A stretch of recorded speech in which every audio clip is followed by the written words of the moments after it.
Welcome to the Late Modern Assignment presentation. The Late Modern movement started in the first half of the 1950s and lasted until around the 2000s. Today we're going to talk about artists and their works from the 1960s and 70s. The 1960s was a period of major social, political, and cultural upheaval around the world. People rebelled against restrictive norms. They wanted change and took action. Students and activists protested the Vietnam War and police harassment and stood up for civil rights and equal pay. The emphasis toward action and activism filtered into graphic design. Developments in printing technology gave designers more control over their work. Instead of relying on a printer to compose type and position images in a layout, designers used rub-down type and photomechanical transfer to do it themselves. This DIY approach not only gave designers more freedom, but protest groups were able to get their messages out by using new technologies to produce posters quickly and cheaply. We'll first look at some incredible Cuban posters from this era, then some album cover designs, and innovative magazine design. From the 1960s to the 1980s, posters were used in Cuba to promote everything from the country's national literacy campaigns to their huge sugar harvest, to music and film, to its opposition to the U.S. war in Vietnam. Though a majority of Cuban posters on record feature gorgeously skilled and stylized illustrations, today we'll look at a mix of propaganda posters, political propaganda and solidarity with other countries, and cultural posters for movies, theater, etc., that were created in the 60s and 70s and specifically feature photographs. Notice throughout these works how the silk screening processes applied blocks of color for eye-catching results. Cuban poster art was characterized by its wide-ranging content and style, rather than any specific aesthetic design cues. Moreover, Cuba was small enough that posters were regarded as a perfectly viable medium for reaching wide audiences, and although the world of fine art and commercial art continued to exist, many artists found that they could make adequate living by using their design skills to promote services and help build communities. International solidarity was also an important part of Cuban culture, and as a result, many of the posters designed during this period highlighted Cuban resistance of U.S. imperialism. The Cuban poster artists borrowed ideas from pop art and psychedelia, as well as the ethnic roots of local folklore. The red of the communist star mixed with bright Hispanic-influenced hues. The revolutionary struggle was often portrayed using the vibrant colors associated with traditional Latin dance garments. The photo in the center of Elana Serrano's piece titled Day of the Heroic Guerrilla is the world's best-known portrait, taken in 1960 by a Cuban photographer, Alberto Diaz Gutierrez, or Corda, as he was known professionally. Before well-known artists such as Andy Warhol and Shepard Fairey helped to iconicize the Cuban revolutionary Che Guevara in America, Cuban designers used this photo to effectively make Guevara a symbol of revolutionary romanticism and rebellion against dictatorship. This offset lithograph poster was made in direct response to his passing and served as the official commemorative poster that was produced on the first anniversary of his death. The artist, Serrano, centered Guevara's portrait on the country of Bolivia, where he had died, and had his image radiate out across the entire continent. Let's look at some political and film posters created by Antonio Pérez González, also known as Niko. Antonio Pérez González also used this portrait of Guevara in some of his poster designs. For Che Guevara, socialist realism had run its course. For Che Guevara, socialist realism had run its course by the 1966 Tricontinental Conference, more than 6 years after the Cuban Revolution began. Guevara warned that realism at all costs, which he believed grew from the 19th century bourgeois tastes, might encourage putting a straitjacket on Cubans who were in the process of making themselves. Fidel Castro likewise viewed art as a means of education. Rather than indulge Cold War propaganda, Castro argued that Cubans should embrace modernism in all forms. Our enemies are capitalism and imperialism, not abstract painting, he said. The revolution had eradicated a U.S.-backed military dictatorship and expanded literacy across Cuba, but Castro's aims extended beyond borders. As he forged new alliances in Asia, Africa, and Latin America, revolutionary artists conveyed solidarity through vivid and expressive graphic design. Here is another poster by González with the famous Guevara portrait. Many eras have passed in Cuba since Fidel Castro took office in 1959 after the revolution, but the special character of the graphic art spawned in that chaotic, fertile moment has endured. In Cuba, posters were and continue to be popular tools to disseminate ideas, to encourage the Cuban people in the construction of a new society, and to spread information on government programs and/or propaganda. The ideal democratic art form, poster art, as it has flourished in Cuba, also developed a unique idiom in film, music, and sports. Today, many of these works, by celebrated poster artists in this presentation, are counted among the greatest posters produced in the 20th century. In these works, the influence of American pop art and psychedelia, as well as earlier precedents of Dadaism, the Russian avant-garde, and German Expressionism, can be seen to have informed Cuba's graphic arts. Latin American art specialist Marisol Neves says, Antonio Rebeiro's LBJ poster is a classic example of how Cuban graphic artists employed such Warholian and pop art devices as serialization and repetition, as they strove to convey ideas about the power of mass media culture and the global preponderance of American culture. The repetition of LBJ's face, framed by a medieval knight's helmet, is intended as a satirical element, perhaps as reference to the American president's involvement in conflicts at home as well as abroad. González studied art history, and design at several universities and institutes throughout Cuba. He made revolutionary political posters, as well as posters for Cuban and foreign films, like this one. He participated in the International Film Poster Exhibit in Ottawa in 1972, where he won an Award of Merit. 5 years later, his works were exhibited in Paris. His posters were also featured at several biennial exhibits worldwide. Let's look at more examples of incredible film posters, this time created by Antonio Fernandez Reboiro. Antonio Fernandez Reboiro was a graphic designer for his parents' department store while he studied architecture and design at the University of Havana. In the early 1960s, he assisted the architect Ricardo Porro in the construction of the National School of Art in Havana.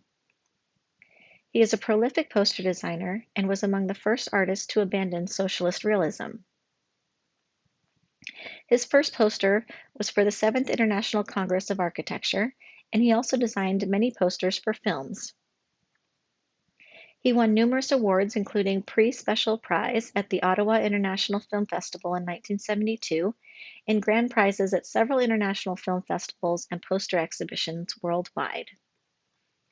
Next, we'll look at some powerful propaganda art by Félix Beltran. Félix Beltran is one of the most important Latin American designers. Beltran contributed to Western graphic communication, propaganda, and advertising. The Cuban propaganda aimed at influencing people's attitudes towards the revolution by means of controlled images to produce changes in attitude and manipulate from a communist ideological perspective. Beltran was influenced by American mid-century modernism, which he came to know during the 1950s and 60s in the USA through abstract art or chromatic abstraction. Other trends of the time, such as concrete art, optical art, minimalism, and pop art, were added to this. Beltran employs raw photography to provoke a sense of objectivity and applies techniques such as photo contrast in an intense black, strongly contrasted with flat-colored backgrounds, all with the aim of simplifying as much as possible and endowing the images with an intense dramatism in the style of North American pop art. Here are more pieces by Beltran, where he uses vibrating colors in place of black and white. The graphic artists working in Cuba during this period elevated a medium commonly associated with advertising and marketing to a true art form. Educated in a handful of print shops throughout Havana, that specialized in the silkscreen processes. The posters were made using flat colors applied in layers, essentially a color separation printing process of which Beltran's works are beautiful examples. Next, we'll return to Cuban film posters, this time by René Azcuy Cardenas. René Azcuy Cardenas attended the National School of Fine Arts at San Alejandro, Havana, the most prestigious fine arts school in Cuba, and at the same time attended a 2-year course at the College of Arts and Crafts in Havana. He also studied at the School of Psychology at the University of Havana. He taught in Puebla, Chile, Hungary, Italy, Argentina, Montreal, and Spain. Cardenas worked as a graphic designer in the ICAIC, which is a Cuban Revolution film industry organization. He's had many solo exhibitions of his posters and participated in several group shows. He's received endless awards for his film posters, and his works are part of many international galleries' permanent collections, including the Library of Congress. Throughout his career, Cardenas has focused primarily in black and white compositions, which has been the hallmark of his artistic expression in a visual communication paradigm. In his posters, Cardenas is particularly interested in the expression conveyed by hands, as well as the exaggerated facial expressions as the main feature of his main thematic compositions. This reveals his deep understanding of human drama. Now we'll move from Cuban films to American music. Let's look at the album cover art of Reid Miles. Reid Miles is an ingenious graphic designer who worked in the 50s and 60s for Blue Note Record Company and created over 500 album designs, which today are splendid examples for subsequent generations of graphic designers. Almost all Miles's covers include the musician's photo taken by Francis Wolff, one of the founders of Blue Note Records, and Reid always displays masterful compositions, typographic freedom, and his great sense of color. He precisely sets the order of noticing design elements by the viewer. Each cover has a dominant, the main point that grabs attention. Sometimes the dominant is photography, sometimes typography. The letters are usually gathered in one place. Miles uses different fonts, but he does so in a masterly way. He clearly feels the rhythm. Rhythm is present both in music and art, therefore Miles's projects make use of replication and multiplication, thanks to which the covers become very musical. Colors in these covers are scarce, with mostly monochromatic schemes. Photographs are set in greens, reds, or in accordance with the company's name, blues. The musicians seem to be covered with scenic light. Immersing the jazzman's figures in black adds notably an ambiance to the covers. Miles often chooses asymmetric compositions, which makes them more dynamic. He also skillfully uses scale to his advantage, often juxtaposing small elements with big ones, large letters versus small photography, or the other way around. Condensed or compressed sans serif faces based on the early Gothic designs were typical of the Blue Note style, mixed with extended versions of the same styles. Occasionally, an ornate serif, even italicized face, was used as an anecdote to the cool, clean letter forms. Despite the large number of covers, each one is different and characteristic. You won't find routine in his designs. There is no schematic method here. In turn, there is professionalism, freshness, artistic expression, freedom, improvisation, and individualism. The cool graphic style of Blue Note set the standard for album cover design and is often mimicked today, not only by the music industry, but by designers of magazines and book jackets. Now we'll see how magazine design in the 60s evolved by looking at Willy Fleckhaus's work. Willy Fleckhaus was one of the most innovative, creative, and influential graphic designers in post-war Germany.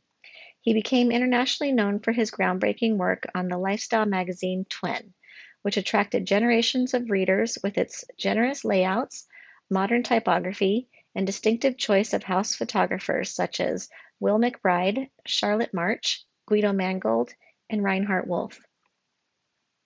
Fleckhaus's great achievement was threading together Swiss graphic design and the bold, imaginative, and often stunning US-American design. Twen, the legendary youth magazine, defined the ways of thinking and seeing for more than just one generation and dominated magazine design in the 60s. Groundbreaking design ideas made full use of the advances in print processes, and the magazine's hallmark was the use of solid black pages with type reversed out in white. It was the first publication to print a blue shiner ink underneath the processed black to give a richness to the page. Twen was classy, powerful, and looked intelligent. Many of the magazines that emerged from the late 60s and 70s were clearly inspired by Fleckhaus's style, including Nova and Avant-Garde magazines. Black and white with emphasis on black characterized this late modern style. Sometimes spot primary colors were added to text to create typographical impact. The typographic design of Twen was based on the modernist approach developed in Central Europe between the wars and in Switzerland in the 1950s, clean sans serif letter forms stripped of unnecessary detail. Headlines were set in condensed and compressed versions, and usually all capitals. Text fonts were mixed, sans serif for the narrow columns and serif for wider single columns, introductory passages, utilizing 2 or 3 columns of the grid. Fleckhaus devised one of the most notable grids ever developed for magazine layout. With the unique 12-unit, also called 12-lined, grid, he created some superb layouts using varied content. The grid, designed for the large page size of 10.5 by 13.25 inches, created a single column width of about 4 picas, which was notably never used, but he combined the units instead. Fleckhaus had the option of working with 6, 4, 3, or 2 column typesetting. The horizontal divisions were coupled with 9 divisions of vertical space, creating a whole series of coordinates for the placement of visual matter and text. Both text and photographs were often aligned hanging from the top of the page, leaving the foot of the columns deliberately visually ragged. Letter and line spacing were kept tight, creating blocks of text that mimicked the inset pictures. Artfully cropped innovative photography tightly tied into the columns of text.